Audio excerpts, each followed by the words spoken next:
जिंदाबाद हैं और जिंदाबाद रहेंगे, मगर मोदी जी ने ये जो नियम जो लागू करा है वो गलत करा है, उसको वापस लें। ये अंधभक्ति से मैं बैठ जो परेशान हूँ, ये अंधभक्ति से परेशान। मोदी जी हमारे, मोदी जी अपने और डंडे मार रहे हैं, तो फिर क्यों भाई? उन्होंने कसम खाई है, 6 से 7 हजार लोगों ने कसम खाई हम भाजपा को वोट नहीं देंगे। आप बताइए भाजपा को वोट देंगे या नहीं देंगे? भाजपा को वोट नहीं देंगे जब तक यूजीसी बिल जब बैक नहीं होगा, जब तक। यानी लाठी कर्री बढ़ गई, लाठी कर्री बढ़ गई। कल तक जंतर मंतर पे दिल्ली में लाठी पड़ रही थी छात्रों पे, तो कहते थे मोदी जी लड्ड बजाओ हम तुम्हारे साथ हैं। आज खुद पे लाठी पड़ी है तो कह रहे हैं कि जब जब मोदी डरता है और पुलिस को आगे करता। भाई अंधभक्ति का चश्मा उतरेगा कहाँ? भाई कोई ऐसा है जो हिंदुस्तान में बता पाए यहाँ इसका इलाज कहीं होता है?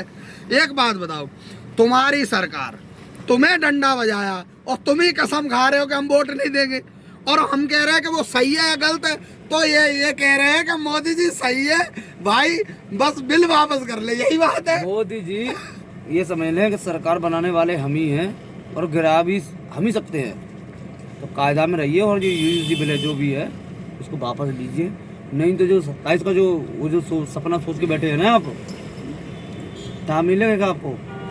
अच्छा आप गिरा भी सकते हैं, बना भी सकते हैं, तो गिरा भी सकते हैं। अच्छा, आप उस कहीं ना कहीं सरकार को धमकी दे रहे हो? सरकार को धमकी नहीं दे रहे हैं। तो किसको? मोदी जी को धमकी दे रहे हो? अच्छा, मोदी जी को धमकी दे रहे हो। मोदी जी से मतलब ये कह रहे हैं कि अगर तुम बिल वापस नहीं लोगे तो मतलब तुम सरकार गिरा दोगे, इतने पावर में हो। बिल्कुल जी, आपको पता है ठाकुरों की और पंडितों की सरकार है। अरे यार नहीं यार, आम इंसान की सरकार है भाई। कोई भी सरकार, सुनो मेरी बात, मेरी बात सुनो। जितना बलिदान नहीं दिया जितना हम राजपूतों ने बलिदान दिया, जो त्याग अरे करा है। तुम्हारे बलिदान को मैं सलूट करता हूँ, महाराजा प्रताप ने बलिदान दिया उनको सलूट करता हूँ, कोई बात नहीं।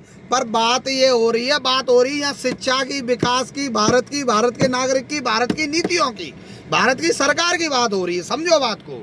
मैं ये कह रहा हूँ आपसे, जैसा कि मोदी जी की सरकार है, राज्य भी और केंद्र भी, लाठी तुम पे पड़ी, वहाँ ठाकुर भी थे, ब्राह्मण भी थे। अब लाठी देने के बाद कह रहे मोदी हमारे अच्छे भी है, और लाठी खाने के बाद ये कह रहे हो कि हम शपथ लेते हैं कि मोदी जी को वोट नहीं देंगे। सॉरी, मेरे को हंसी आ रही है, ये मेरा दोस्त है, बस ऐसी बात है। मेरे को हंसी आ रही है कि वोट भी नहीं देंगे और चैलेंज भी कर रहे हो। तो कहीं ना कहीं आप ये बताइए, फाइनल डिसीजन क्या है? वोट दोगे या नहीं दोगे? जब तक यूजीसी बिल वापस नहीं होगा हम वोट नहीं देंगे। चलो यूजीसी बिल वापस नहीं हुआ तो क्या करोगे? वोट नहीं देंगे। वोट नहीं दोगे तो तुम्हारे एक वोट से सरकार गिर जाएगी। हम हमारे जैसे बंदे ने कितने हैं भाई? कोई नहीं है, तुम अंधभक्त हो, कोई नहीं है भाई तुम्हारे पीछे। ये मोदी जी को पता है, अगर मोदी जी को नहीं पता होता ना तो कल लाठी नहीं पड़वा देती तुम पे। और रही बात इस चीज की कि भाई सरकार, मैं एक बात कह देना चाहता हूँ स्पष्ट रूप से, भारत का नागरिक होने के नाते से, आम इंसान होने के नाते से, सरकार हिंदुओं की नहीं है। क्यों नहीं है? अगर हिंदुओं की होती तो गाय को राष्ट्र माता घोषित कर दिया होता। मुसलमान समर्थन कर रहा है, सिख समर्थन कर रहा है, ईसाई समर्थन कर रहा है।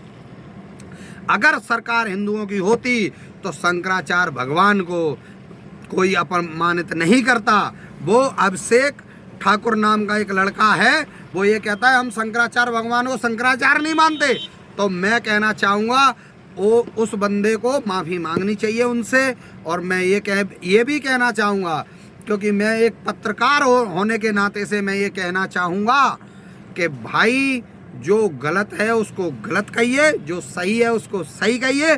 बाकी किसी को पता हो अंधभक्ति का चश्मा कहाँ उतरता है तो मुझे एड्रेस प्लीज़ कमेंट बॉक्स में डालिए, ताकि मैं इन जैसे लोगों को भेज सकूं कि गलत को गलत अब भी नहीं कह पा रहे, डंडे पड़ने के बाद भी नहीं कह पा रहे। कुछ लोगों ने चलो समझ में अकल आई तो भाई कसम खा ली कि मैं वीडियो को वोट नहीं दूंगा। ये अब भी कह रहे हैं कि भाई सरकार हमारी है, मोदी हमारे है। धन्यवाद भाई, आप क्या कहते हैं कमेंट बॉक्स में जरूर बताइए।